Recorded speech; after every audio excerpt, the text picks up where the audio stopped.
In 2011, I was working for a human rights organization that assisted in doing missing person reports for migrants who had gone missing while crossing the border.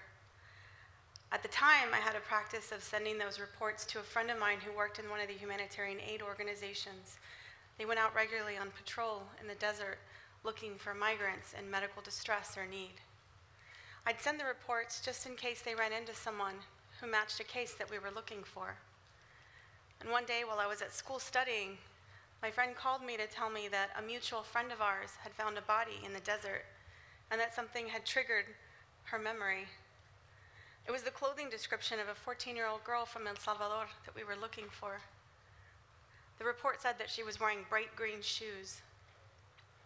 The young woman that our friend had found was wearing bright green shoes. I called my friend who was out with the body. He was waiting for the sheriff to arrive. I confirmed the detail of the shoes, got additional information about her clothing, and then I called the uncle of Jocelyn, the young woman, to verify the clothing description. In addition to the green shoes, her uncle said that Jocelyn was wearing a pair of sweatpants with the word Hollywood across her behind. I called my friend and asked him if the young woman's pants said anything, and he told me he didn't know because she was lying on her back with her face looking up at the sky. He said he'd let me know as soon as the sheriff got there if he was able, but cell service was spotty, so he might have to send me a text instead. So I spent the next few hours with half my mind on my studies and the other half on Jocelyn. I'd been documenting deaths on the border for years, and I'd been doing missing persons reports for much less time for that. It was still a new process to talk to families who were desperately looking for family members who'd gone missing. And then the text arrived, just 4 words. The pants say Hollywood. It was like being punched in the gut. It was real. It was Jocelyn.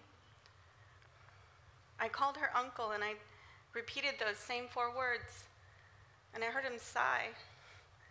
And that sigh is one of the saddest sounds I've ever heard. It was the sound of hope escaping and reality setting in. And now I'd like to tell you all what Jocelyn's mother would like all of you to know about her little girl. Jocelyn was a very, very well-behaved girl and a wonderful daughter. She was serious, and although she was young, she thought like an adult, and she helped take care of her brothers. She cooked for them, cleaned for them, washed for them. When her mother decided that she needed to head north, she says that life in El Salvador is not a life that you want for your children. Jocelyn became like a second mother to the younger brother that was left behind with her. Jocelyn, as the only daughter, was extra special to her mother. She had a special love for her. Her children are her everything, and she's tried to give them all they need. She says she saw that here in the US, we take better care of our children. We protect them more. She says that if she'd known what was going to happen, she never would have sent for them. Jocelyn's mother always dreamed that Jocelyn would become a baton-twirling majorette in the school band, but that just wasn't Jocelyn. She was too humble and quiet for that. But she loved music, especially bachata music. Sometimes she'd call her mother all the way from El Salvador and ask her to play her favorite bachata songs that her mom had on her phone. And Jocelyn worried about her mom. She worried that the money her mother was sending home was money that she needed for herself. She was a selfless, loving daughter. When the time came for Jocelyn and her brother to join their mother, she protected and took care of them on the journey. Even as she was being left behind by the group, too weak and sick to keep up, she told her brother not to worry, that there was an airplane coming to get her. She told him to tell their mother not to worry, that she was fine, that the airplane was coming for her. Yoselin's mother often thinks about the fact that when a child loses their parents, they're called an orphan. And when a woman loses her husband, she's called a widow. But when a parent loses their child, there's no name for them. There's no name for that grief, that pain. It's a void that can never be filled. It's a word that does not exist. Yoselin's mother sees stories on TV about migrants fleeing and dying on borders around the world, and it breaks her heart. She says she feels lucky that she has a place to go and leave flowers, that she knows where her daughter is.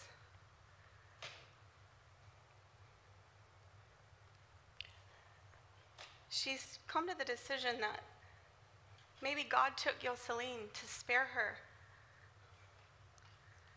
because this country wasn't for her. Yoselin was too gentle and soft and special, and the journey's a cruel one. She thinks God took Yoselin to spare her the suffering that she would have felt and experienced in this country. Yoselin was her mother's pride, and her mother says she still lives in her heart and her mind, and that to her, Yoselin is still alive and always will be.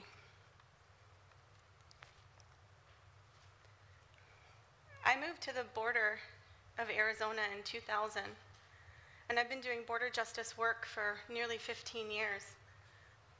In my time in Arizona, I've seen the border change in many ways, most of them not good ones. But there is some amazing, solid work being done. And I'd like to share with you today some of the observations that I've made in my time on the border and how I've come to see the work of transformative change. So what was the difference in the two stories that I just told you? In one story, I was being a witness. I was telling you how I came to know Yoselin. In the other story, I was bearing witness. I was bringing you the words that Yoselin's mother wanted all of you to hear. It's my sincere belief that transformative change, meaningful change, can only happen with bearing witness. The journey of working for systemic change is an organic one, and it usually involves multiple steps. First, we recognize that an injustice exists. We might see it happen or read about it, see it on the news or social media. This is being a witness. Witnessing includes being moved by the issue, being upset by the issue, tweeting about it, posting it on Facebook, arguing or discussing with friends. You might be so moved that you sign a petition or create a petition. Or you might contact your elected official and tell them how upset you are about this horrific injustice and what you want them to do about it. Witnessing often involves what I call dubbing, which is telling someone else's story using your own personal perspective or lens. You insert yourself into the narrative and you become part of the story. And this isn't a bad thing. This is actually how we often relate to each other in the world. I was dubbing when I told you all Yoselin's story through my experience. I inserted myself into the narrative and I became part of that story. Witnessing can be a powerful way to raise awareness about an issue and communicate to the world why you think it's important. Witnessing is not, however, the key ingredient to meaningful change. The key ingredient is bearing witness. Bearing witness means you don't, not just that you see an injustice, but that you've chosen to walk with it, to call it by name, to bring your heart to it. You leave your comfort zone and you learn about the issue, not by reading about it in the news or social media, but by listening to the voices of those directly affected. You listen when they speak. You read what they've written. You open yourself to understanding on a fundamental level what it is they want the world to know about their struggle. This is the work of transformative change.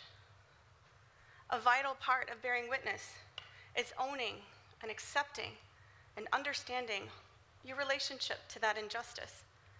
And this might mean that we're part of the group that's doing the oppressing.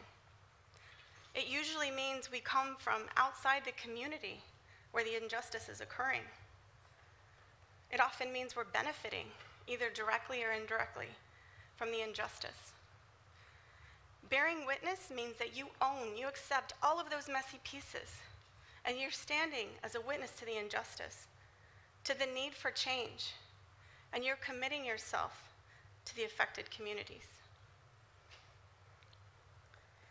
For 12 years, a group of us have made a 75-mile journey from Sasebe, Sonora to Tucson, Arizona, every year.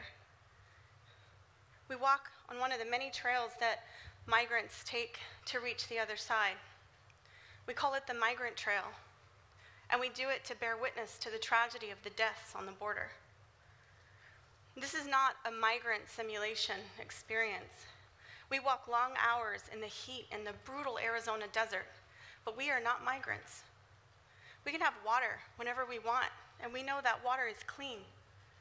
We can rest, take a break, ride in the sag wagons if we don't want or need to.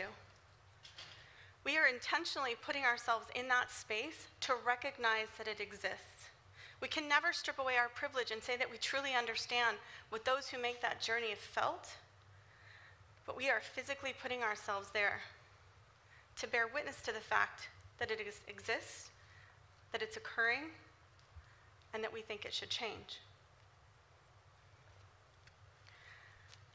There are many like me who have done the walk multiple years. I've walked every year since we began, and I've made a promise to walk every year until the deaths on the border stop. All told, that's 900 miles on the Migrant Trail. And what have we changed? Quite simply, hearts and minds. The journey takes us much further than 75 miles of desert trails. It takes us on an intentional journey to recognize what our deadly border policies are doing to our fellow human beings. It sears, along with the heat, a profound understanding that calls us to do more when we leave the desert than just talk about it. This is how we bear witness. So a few things about bearing witness. It must be intentional. It's all about listening. It can be uncomfortable. You're carrying the weight of what witnessing does, and that doesn't always feel comfortable or normal or good. It's not about you.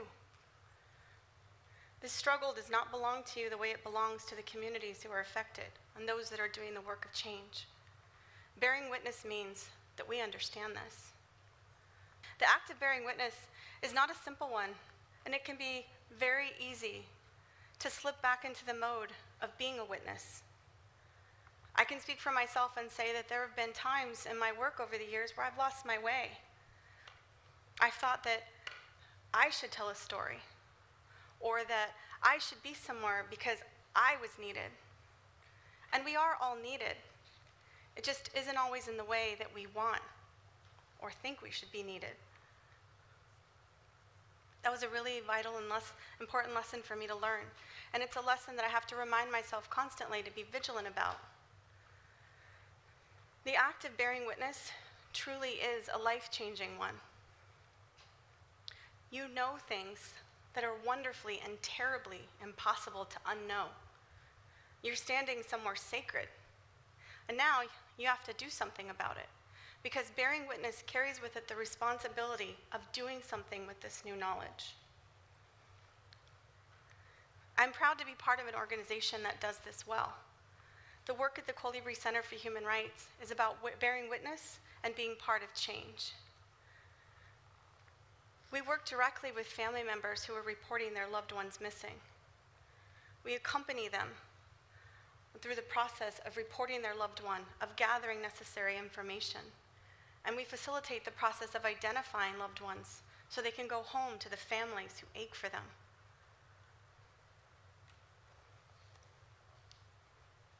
This is the work that we do. We are stewards to the work of bearing witness to what our border policies have done. We are stewards of the work to the tragedies of the thousands who have lost their lives on the border. We carry their stories, as well as the continuing reality of the families who continue to suffer, to grieve, to be in the limbo of not knowing. As we say, we hold a space for the families, but we do not inhabit the space. Border communities are in desperate need for people outside of the border to know what's going on. We need for our realities to reach those who can change policy. And this can only happen one heart and mind at a time.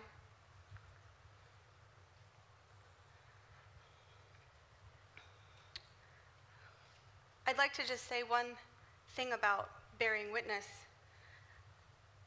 well, about permission, actually.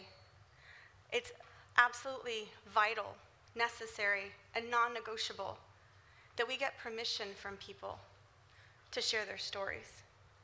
We must always remember that these are not our stories to tell. This is about respect, and respect is the heart of bearing witness. So my observation in terms of the journey of meaningful social change, you must listen to the directly affected community and those that are working to create change with them, hand in hand. Their realities are much more complex than what we see on cable news or read about in social media. We must trust that the community knows what is best for itself. It knows what it needs. It knows what change would look like. And this might be completely different from what we think might be the correct solution.